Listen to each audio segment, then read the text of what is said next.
नमस्कार दोस्तों, कहानी क्राइम चैनल पर आपका स्वागत है। दोस्तों, आज की हमारी जो क्राइम की कहानी है वो है कानपुर उत्तर प्रदेश से। तो चलिए दोस्तों, शुरू करते हैं क्राइम की इस सच्ची कहानी को। रात के 8 बज रहे थे। उस समय अंजना कानपुर के मोहल्ला कौशलपुरी स्थित अपने मकान के बरामदे में बैठी अपने पति सुलभ मल्होत्रा के आने का इंतजार कर रही थी। सुलभ मल्होत्रा क्रॉकरी कारोबारी थे। गुमटी नंबर 5 के मेन मार्केट में उनकी दुकान थी। रात 8 बजे दुकान बंद हो जाती थी। दुकान से घर आने में 20 मिनट का ही समय लगता था, लेकिन इधर काफी दिनों से वो कभी समय पर घर नहीं लौट रहे थे। कभी रात के 10 बजे तो कभी 11 बजे और कभी कभी तो 12 बजा देते। जब भी घर लौटते बहाना बना देते। कभी कहते दुकान में काम ज्यादा था तो कभी कहते कि तकादे के लिए निकल गया था। अंजना उसके इन बहानों पर विश्वास कर लेती थी, लेकिन विश्वास की भी एक सीमा होती है। ये सीमा पार हो जाए तो आशंकाएं सिर उठाने लगती है। कुछ दिनों पहले अंजना ने इन बातों पर गौर करना शुरू किया तो उसे दाल में कुछ काला लगा था। फिर एक दिन उसे उड़ती उड़ती सी खबर मिली थी कि उसके पति सुलभ और किरण के बीच में प्रेम का चक्कर चल रहा है। 25 साल की किरण गुप्ता उसके पति सुलभ की क्रॉकरी दुकान पर काम करती थी, लेकिन ये किरण अब आस्तीन का सांप बनकर उसे डस रही थी। उसका मन हुआ कि किरण को बुलाकर डांटे फटकारे और चेतावनी दे कि जिस रास्ते पर वो चल रही है वो उसके हक में ठीक नहीं है, लेकिन सुनी सुनाई बातों पर विश्वास कर किसी कुंवारी लड़की को लांछित करना उसे ठीक नहीं लगा। पति से पूछना ही ठीक रहेगा। ये सोचकर अंजना उस रात 8 बजे बरामदे में आ बैठी थी। समय बड़ी तेजी से सरक रहा था। पति के इंतजार में बैठे बैठे अंजना को 2 घंटे बीत गए थे। इसके साथ ही उसके चेहरे पर खीज और गुस्से के भाव तैरने लगे थे। उसने दीवार घड़ी पर नजर डाली। रात के 11 बज रहे थे। अब सुलभ पर उसे गुस्सा आने लगा था। वो उठकर कमरे में आ गई। कमरे में आकर उसने दरवाजा बंद किया था कि कुछ पलों में दस्तक हुई। उसने दरवाजा खोला, सामने सुलभ ही था। सुलभ अंदर आ गया तो वो फट पड़ी। हद कर दी आपने, आज भी देर से आए। अरे भाई, सांस तो लेने दो जरा। सुलभ ने सफाई देनी चाहिए, लेकिन अंजना ने मौका ही नहीं दिया। वो बोलती गई, मैं इंतजार करते करते थक गई आपका। आप है कि अब आ रहे हैं, कब तक चलेगा ऐसा? समय तो देखिए जरा, क्या बज रहा है। सुलभ सोफे पर बैठ गया और जूते उतारते हुए बोला, तुम्हें तो पता ही है अंजना कि दुकान पर कितना काम रहता है। इसके अलावा मुझे कुछ उधारी वसूलने भी जाना पड़ता है। मैं तो पूरी कोशिश करता हूँ कि काम निपटाकर जल्दी घर आ जाऊँ, लेकिन ऐसा हो नहीं पाता। फिर आज तो हमारी कार जाम में फंस गई। बड़ी मशक्कत के बाद निकल पाया। झूठ बोलते हैं आप। अंजना बिफर पड़ी। दुकान पर पहले भी काम रहता था, तकादे पर भी जाते थे, तब भी आप क्या इतनी देर से आते थे? आप बहाना बनाते हैं, अपनी पत्नी से ही छल करते हैं। कुछ तो शर्म करे। सुलभ चकित रह गया। अंजना के इस बदले व्यवहार पर वो सकपकाकर बोला, अंजना, आज तुम कैसी बातें कर रही हो? झूठ तो बोल नहीं रही हूँ। अंजना की आवाज तेज हो गई। आज आपको बताना ही पड़ेगा कि इतनी देर तक कहाँ रहते हैं आप? दुकान बंद हो जाने के बाद कहाँ जाते हैं? किसके साथ गुलछर्रे उड़ाते हो? किरण से आपके क्या संबंध है, बताइए, वरना मैं अभी चीख चीख कर सबके सामने कहूंगी कि मेरे पति का चरित्र ठीक नहीं है। किरण से उसके नाजायज संबंध है। दोनों घर से बाहर मिलते हैं, इसलिए घर लौटने में देर करते हैं। ये सुनकर सुलभ चुप हो गया। सन्नाटे में आ गया था वो। उसने अंजना का ऐसा रूप पहले कभी नहीं देखा था। वो दयनीय स्वर में बोला, अंजना, प्लीज अब चुप भी हो जाओ, वरना पड़ोसी इकट्ठा हो जाएंगे और हमारी इज्जत मान मर्यादा सब मट्टी में मिल जाएगा। फिर उसने अंजना से माफी मांगी और वादा किया कि आइंदा किरण से बाहर नहीं मिलेगा।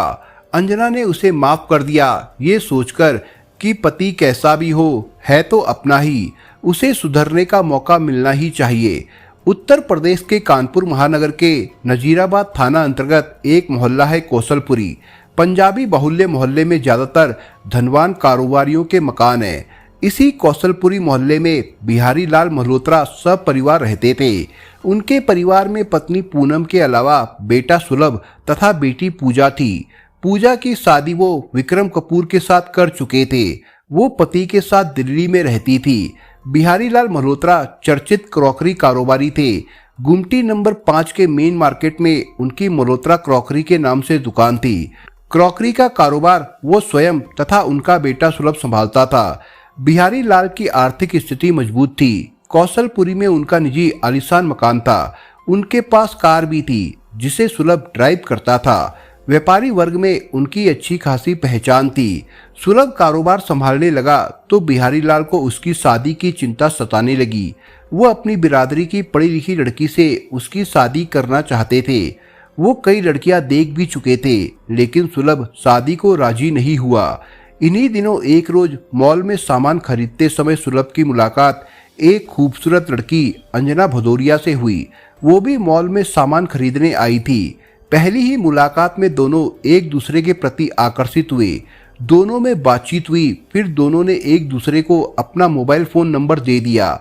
इसके बाद उनकी मोबाइल फोन पर बातचीत होने लगी। जल्द ही बातचीत प्यार में बदल गई और दोनों एक दूसरे से प्यार करने लगे। प्यार की मंजिल आगे बढ़ी और सुलभ ने अंजना के सामने शादी का प्रस्ताव रखा तो वो राजी हो गई। इसके बाद दोनों ने अपने घर वालों को बताए बिना आर्य समाज मंदिर में शादी कर ली। कुछ दिनों बाद घर वालों को उनके प्रेम विवाह की जानकारी हुई तो उन्होंने दोनों का सामाजिक रीति रिवाज से शादी करने का फैसला किया। अंजना फैतलफुलगंज में अपनी बड़ी बहन बबीता उर्फ बबली भदौरिया के साथ रहती थी। 3 बहनों में वो सबसे छोटी थी। बिहारी लाल मल्होत्रा ने अंजना की बड़ी बहन बबली से बातचीत की। फिर सहमति से 8 फरवरी 2008 को सुलभ की शादी अंजना के साथ सामाजिक रीति रिवाज से कर दी। अंजना सुलभ की दुल्हन बनकर ससुराल कौशलपुरी आ गई। ससुराल में अंजना को सास पूनम मल्होत्रा का भरपूर प्यार मिला। उन्होंने उसे बहू के रूप में स्वीकार कर लिया। ससुराल में किसी चीज की कमी नहीं थी, सो अंजना पति के साथ सुखमय जीवन व्यतीत करने लगी। सुलभ अंजना को भरपूर प्यार देता था और कभी किसी चीज की कमी का एहसास नहीं होने देता था।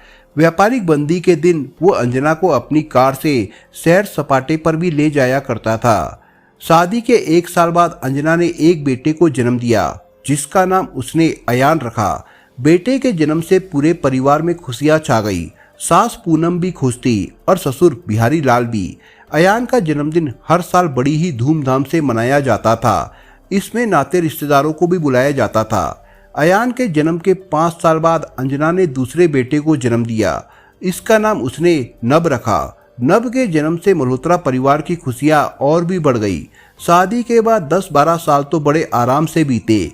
अंजना भी खुश रहती और सुलभ भी, लेकिन फिर अचानक उनकी खुशियों में ग्रहण लगना शुरू हो गया था। दरअसल अंजना के पति सुलभ के जीवन में किरण ने प्रवेश किया, जिसने अंजना की रातों की नींद हराम कर दी और दिन का चैन छीन लिया। किरण भन्नापुरवा में रहती थी। उसके पिता रामदयाल गुप्ता ड्राइवर थे। वो भाड़े पर कार चलाते थे। उनकी माली हालत ठीक नहीं थी। उसकी बेटी किरण खूबसूरत और जवान थी, फैशन परस्त भी थी। आधुनिक कपड़े पहनना और सज संवर कर रहना उसकी आदत थी। वो महत्वाकांक्षी भी थी। अभाव में जीना उसे पसंद नहीं था।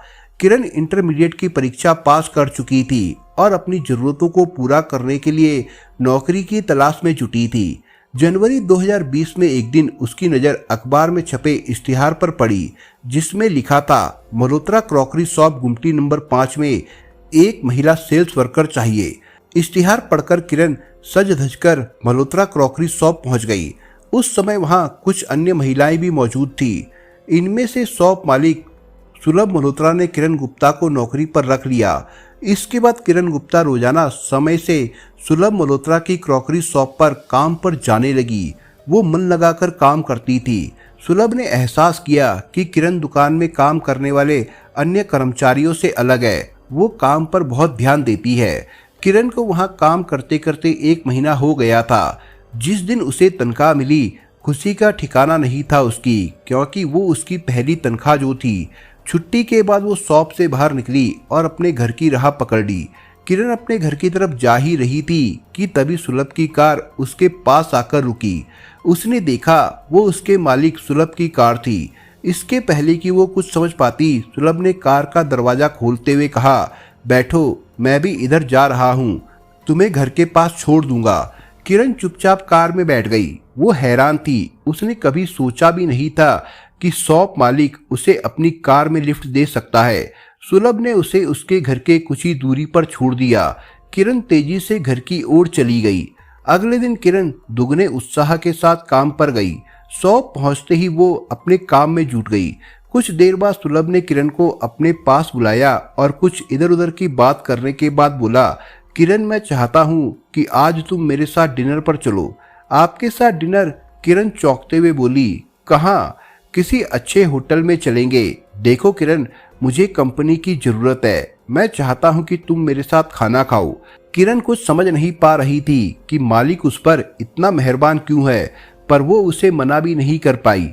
छुट्टी के बाद सुलभ उसे अपनी कार से एक अच्छे होटल में ले गया और वहां दोनों ने साथ में खाना खाया। इसके बाद सुलभ ने किरण को उसके घर पर छोड़ दिया। किरण को अब सुलभ से सहानुभूति होने लगी थी। उसकी अपनी महत्वाकांक्षाएं उसे सुलभ के करीब लाती जा रही थी। सुलभ भी एक मकसद से किरण के करीब आ रहा था, यानी दोनों के स्वार्थ उन्हें एक पटरी पर ले आए थे और उनके बीच दोस्ती हो गई थी। इसके बाद सुलभ किरण को महंगे महंगे तोहफे देने लगा। उसे शॉपिंग कराने भी ले जाता था। किरण के पिता रामदयाल को जब पता चला तो उसने समझाया, बेटी हमें अपनी औकात में रहना चाहिए। मालिक के साथ तुम्हारा मिलजोल ठीक नहीं है। समाज में हमारी बदनामी हो रही है। तुम समझने की कोशिश क्यों नहीं करती? पिताजी, ये तुम कैसी बातें कर रहे हो? मैं नौकरी कर रही हूँ तो उसमें बुराई क्या है? मेरी तरह तमाम लड़कियां नौकरी करती है। एक बात मैं कहना चाहती हूँ कि इतनी अच्छी नौकरी को मैं नहीं छोड़ सकती। रामदयाल गुप्ता समझ गए कि बेटी की हसरतें उड़ान भर रही है, इसलिए किरण किसी भी तरह उसकी बात मानने वाली नहीं है। इसलिए वो चुप हो गए। किरण रोजाना ही काम पर जाती रही। सुलभ और किरण की दोस्ती का सिलसिला आगे बढ़ रहा था। एक दिन शाम को सुलभ मल्होत्रा अपनी कार से किरण के घर पहुंचा। किरण उस समय घर में अकेली थी। उसके पिता भाड़े पर कार लेकर सरसोल गए थे। सुलभ किरण के पास जाकर बैठ गया और उसका हाथ पकड़कर सहलाने लगा। किरण कोई नादान तो थी नहीं जो ऐसे स्पर्श का मतलब ना समझे।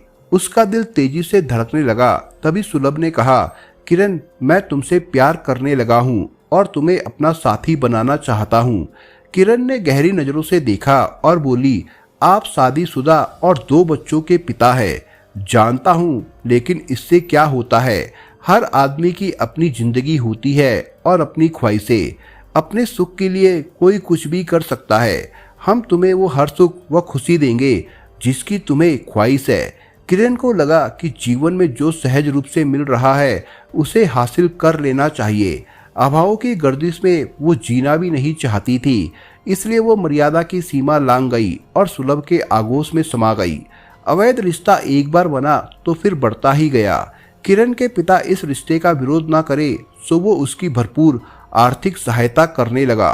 सुलभ जहाँ किरण का दीवाना था, वहीं किरण भी सुलभ के लिए पागल सी हो गई थी। दोनों अक्सर मिलने लगे। सुलभ किरण को पार्क में घुमाता, कभी किसी होटल में जा बैठता और कभी सिनेमा देखने का प्रोग्राम बन जाता। कोशिश ये होती कि किसी को इस बात की भनक ना लगे, न पड़ोसियों को और न सुलभ की पत्नी अंजना को। लेकिन प्यार तो कभी छिपता नहीं है। अंजना को भी अंततः इस बात की भनक लग ही गई। सुलभ को उसने आड़े हाथों लिया और माफी मंगवाकर ये वादा भी कराया कि आइंदा वो किरण से वास्ता नहीं रखेगा। सुलभ ने कुछ दिनों तक अपना वादा निभाया। उसके बाद सुलभ का रवैया पहले जैसा हो गया। सुबह घर से निकलना और देर रात घर लौटना। अंजना का माथा फिर ठनका, आशंकाएं फिर उभरी। अंजना ने सुलभ की निगरानी शुरू कर दी। जल्द ही पता चल गया कि सुलभ और किरण फिर मिलने लगे हैं। अंजना के क्रोध की सीमा ना रही। एक शाम अंजना का गुस्सा सुलभ पर फट पड़ा। आखिर मनसा क्या है तुम्हारी? घर की इज्जत खाक में क्यों मिलाना चाहते हो? ऐसा क्या है तुम्हारी किरण गुप्ता में जो मेरे पास नहीं है? क्या वो मुझसे ज्यादा खूबसूरत है? मेरा पति किसी और की प्यास बुझाए और मैं प्यासी रहूं, ये नहीं हो सकता। इसे मैं सहन नहीं कर सकती। फिर तो उस रोज किरण को लेकर अंजना और सुलभ में खूब तकरार हुई। नौबत मारपीट तक आ गई। गुस्से में सुलभ पैर पटकता हुआ घर से निकल गया। वो वापस घर आया तो नशे में धुत था। वो बिना किसी से बात किए कमरे में जाकर सो गया। सुबह अंजना ने किरण और सुलभ के नाजायज रिश्तों की जानकारी सास पूनम तथा ससुर बिहारी लाल को दी। इस पर उन्होंने सुलभ का ही पक्ष लिया और किरण से नाजायज रिश्तों को नकार दिया।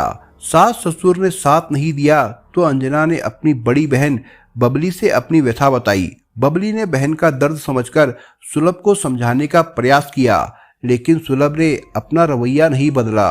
किरण को लेकर अब अंजना और सुलभ में अक्सर झगड़ा होने लगा था। कभी कभी तो झगड़ा इतना बढ़ जाता कि सुलभ अंजना को पीट भी देता था। अंजना भी कम ना थी, वो भी पति से भिड़ जाती और नोच खसोट करती। इस रवैये से सुलभ अंजना से नफरत करने लगा था। इधर किरण और सुलभ के बीच प्यार गहराता जा रहा था। किरण अब सुलभ मल्होत्रा की पत्नी बनने का ख्वाब देखने लगी थी, लेकिन उसे ये भी पता था कि जब तक अंजना है उसका ये सपना पूरा नहीं हो सकता। अंजना के खिलाफ वो सुलभ को उकसाती रहती थी।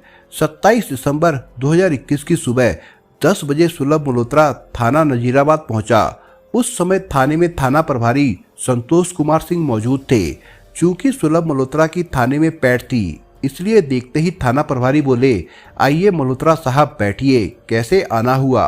सर, मेरी पत्नी अंजना 22 दिसंबर से घर से लापता है, पता नहीं कहाँ चली गई है। मैंने उसकी हर जगह खोजबीन की, लेकिन कुछ पता नहीं चला। हमारे दोनों बच्चे अयान और नब घर पर है, वे माँ के लिए परेशान हो रहे हैं। आप मेरी गुमशुदगी दर्ज कर अंजना को खोजने का प्रयास करें। थाना प्रभारी संतोष कुमार सिंह ने अंजना की गुमशुदगी दर्ज कर ली और सुलभ को भरोसा दिया कि वो अंजना को खोजने का प्रयास करेंगे। पुलिस ने गुमशुदगी तो दर्ज कर ली, उसके बाद हाथ पर हाथ धरकर बैठ गई। इधर अंजना की बड़ी बहन बबली को अंजना की पड़ोसन से पता चला कि अंजना कई रोज से घर में दिख नहीं रही है। ये पता चलते ही बबली थाना नजीराबाद पहुंची तो वहां मौजूद दरोगा जय प्रताप सिंह ने बताया कि अंजना घर से लापता है। उसके पति ने थाने में गुमशुदगी दर्ज कराई है।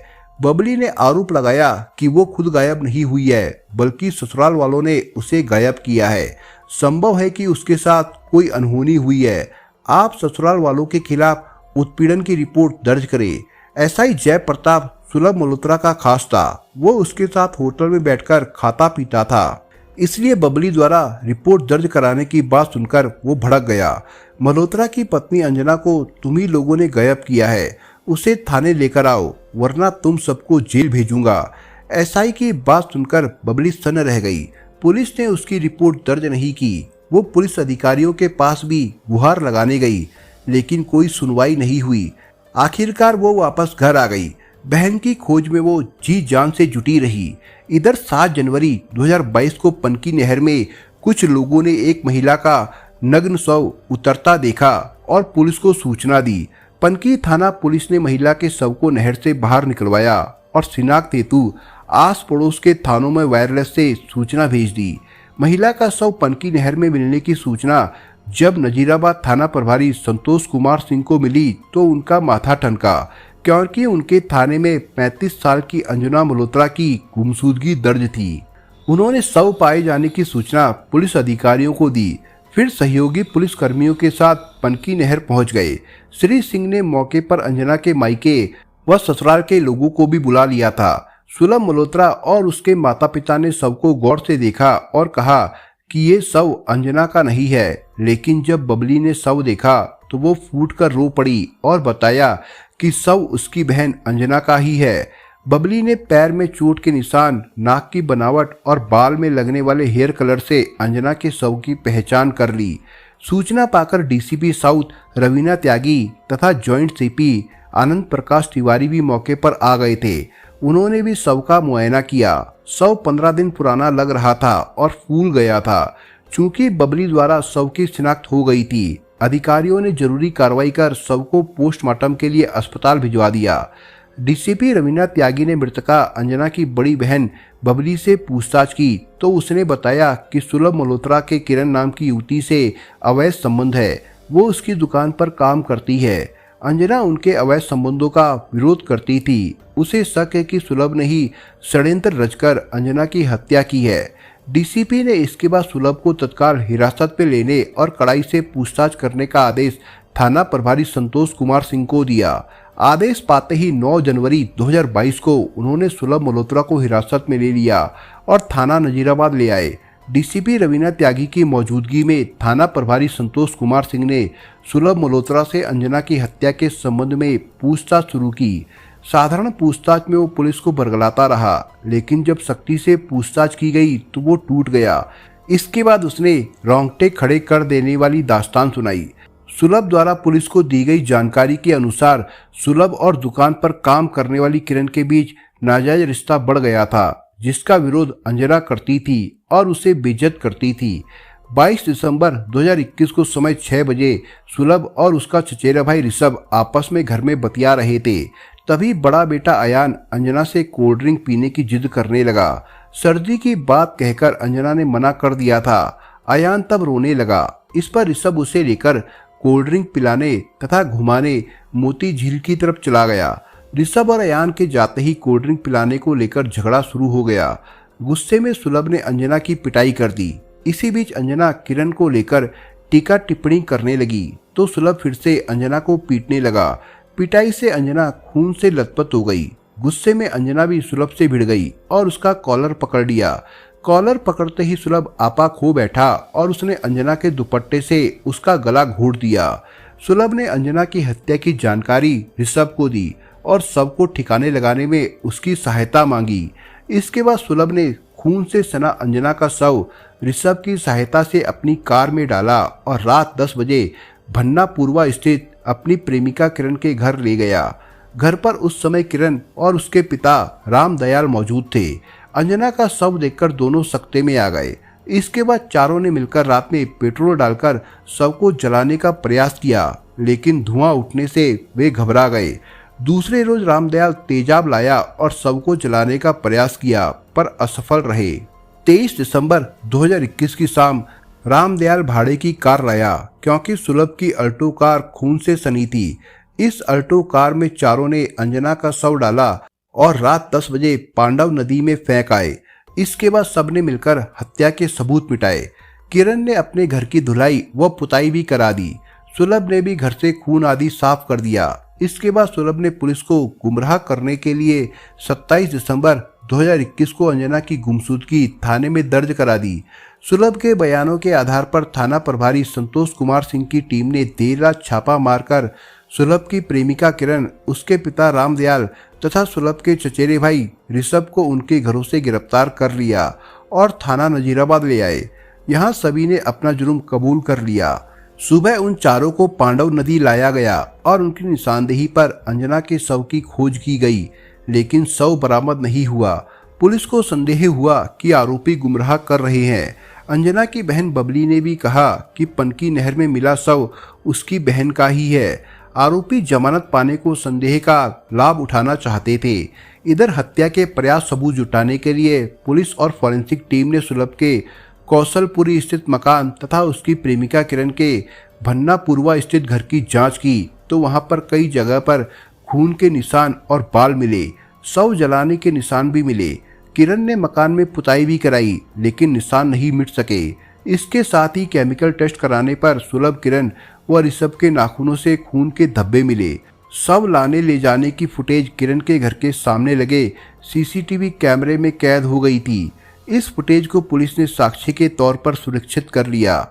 इसके अलावा पुलिस ने आरोपियों की निशानदेही पर हत्या में इस्तेमाल किया गया दुपट्टा, ब्लड लगा जैकेट, चप्पलें तथा शव को ठिकाने लगाने के लिए इस्तेमाल की गई कारें भी बरामद कर ली।